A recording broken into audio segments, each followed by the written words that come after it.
नमस्कार, बहुत स्वागत है आपका। आप देख रहे हैं ग्रैंड धर्मा सन्मार्ग। 2 सितंबर से 17 सितंबर तक पितृपक्ष मनाया जाएगा और धार्मिक मान्यताओं के अनुसार पितृपक्ष में अपने पूर्वजों की आत्मा की शांति के लिए पूजा के साथ दान भी करने का विधान है।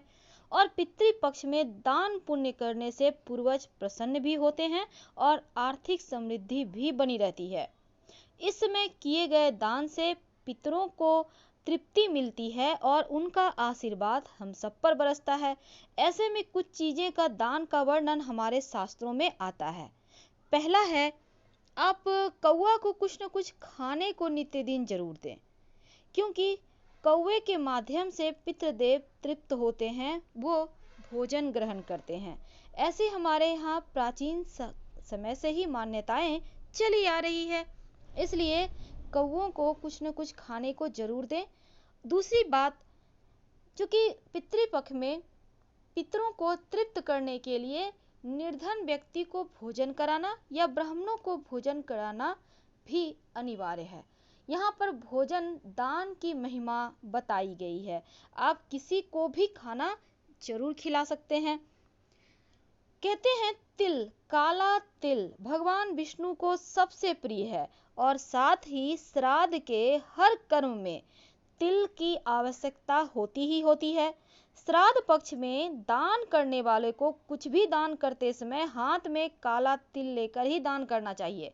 यानी आप अगर कुछ भी दान कर रहे हैं, भोजन दान कर रहे हैं या फिर गाय दान कर रहे हैं, गाय के निमित्त पैसे ही निकाल रहे हैं, बहुत तरह के दान होते हैं, तो जो भी दान करें हाथ में काला तिल के एक चुटकी कम से कम काला तिल जरूर रखिए। आपका दान डायरेक्ट आपके ईश्वर यानी कि आपके पितृदेव के पास चला जाएगा। तो पितरों की को प्राप्त होती है तिल का दान करने से। सिर्फ तिल भी दान कर सकते हैं। अगर आपके पास कुछ नहीं है तो तिल का दान करें। नमक का भी दान करने का विधान है इस पितृपक्ष में। आप किसी भी गरीब व्यक्ति को दे सकते हैं नमक। ऐसा करने से शनि राहु केतु भी शांत होते हैं और आपके जीवन में पितरदेवों की कृपा भी मिलती है। नित्य दिन शाम में पितरदेवों के निमित्त अपने घर के मुख्य दरवाजे पर बाहर की तरफ दक्षिण दिशा की तरफ दीपक का लौ होगा। आप नियमित रूप से 15 दिन तक जलाइए। पितरदेवों का आशीर्वाद मिलेगा और इसी दीपक के माध्यम से वो तृप्त भी होंगे। तो पितृपक्ष में गाय दान करने का भी विधान है। वैसे तो अभी के जमाने में लोग गाय दान नहीं भी कर पाते हैं, तो कम से कम गाय के नाम से कि पैसा ही दान कर दें। चलिए, गाय के लिए हम पैसा दे रहे हैं। अब जरूरी नहीं है कि 25-30 हजार में गाय आता तो आप उतना ही दें। आपकी जितनी श्रद्धा है उतना ही दीजिए। दूसरी बात, कभी भी कर्ज लेकर आप पितर देवों के निमित्त कोई भी दान या कर्म ना करें, क्योंकि इसके फायदे आपको नहीं मिलेंगे। पितृदेव कभी नहीं कहते कि आप कर्मकांड में ज्यादा धन खर्च करो। जितनी आपकी सामर्थ्य है उतने में ही करें। भोजन तो दान करना ही चाहिए। पितृपक्ष में छतरी दान करने से जीवन में सुख शांति आती है। और पितृपक्ष में छाते का दान जरूर करें, पूर्वज प्रसन्न होते हैं। अगर पितरों की शांति चाहते हैं तो जूते चप्पल का दान करना भी आप जरूरतमंद को दे सकते हैं। आर्थिक समस्याएं जीवन की समाप्त होती है। तो आप जब भी दान करें नई वस्तु दान कीजिए। एक बात हमेशा ही याद रखिए, पुराना दान करने का कहीं कोई महत्व नहीं है। पितृपक्ष में एक पीपल का पौधा अपने हाथों से सार्वजनिक स्थान या फिर स्कूल है, आपका पार्क है, रोड साइड है, कहीं भी जरूर लगाइए। पितर देवों का आशीर्वाद मिलता है और वंश वृद्धि भी होती है। गुड़ का दान करने का भी विधान है। अगर आपके घर में अक्सर लड़ाई झगड़े होते हैं, धन की परेशानियां बनी रहती है, तो आप पितरों के निमित्त गुड़ और नमक दोनों का ही दान करें, क्योंकि गरुड़ पुराण के अनुसार नमक के दान से यम का भय भी दूर होता है और गुड़ के दान से घर में मिठास बनी रहती है। तो आप जरूर करें। दूसरी बात, अगर कोई आपको, जैसे आप दान करना चाह रहे हैं, आपके पास बहुत नहीं है, आप थोड़ा सा करना चाह रहे हैं, 100 ग्राम 50 ग्राम ही सही, क्या करेंगे, अगर कोई वैसा नहीं मिल रहा है तो गाय को खिला दें।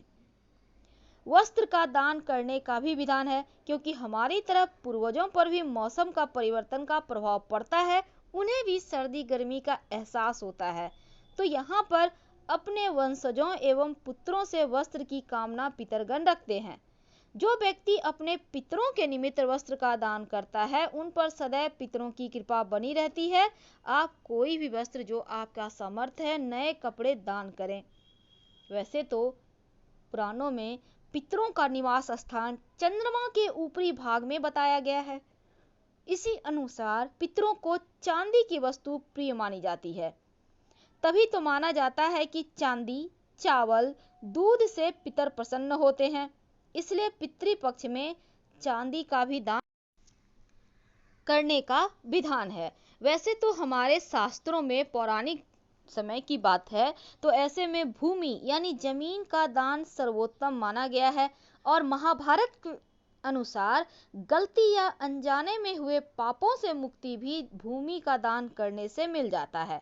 तो भूमि दान से अक्षय पुण्य की प्राप्ति होती है, और मान्यता है कि भूमि दान से यश, मान, सम्मान और अस्थायी संपत्ति की प्राप्ति होती है, वृद्धि होती है।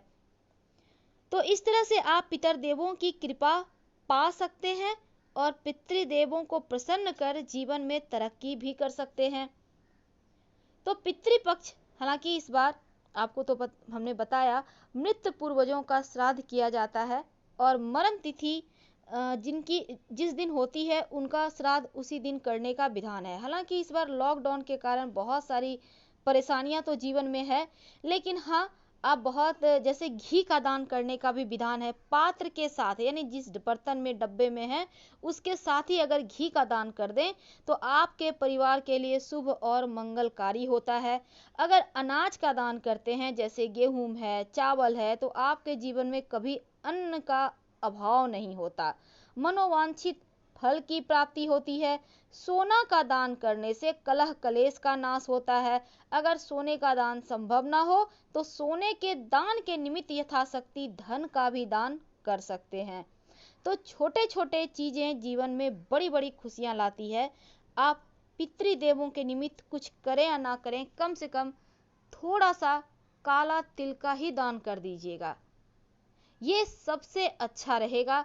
या गाय को गुड़ भी खिला दीजिए, उससे भी पितृदेव संतुष्ट हो जाएंगे, क्योंकि वो भी आपके श्रद्धा के ही भूखे हैं। हम आपसे विदा लेते हैं। पसंद आए तो लाइक कर सब्सक्राइब करें। हर हर महादेव।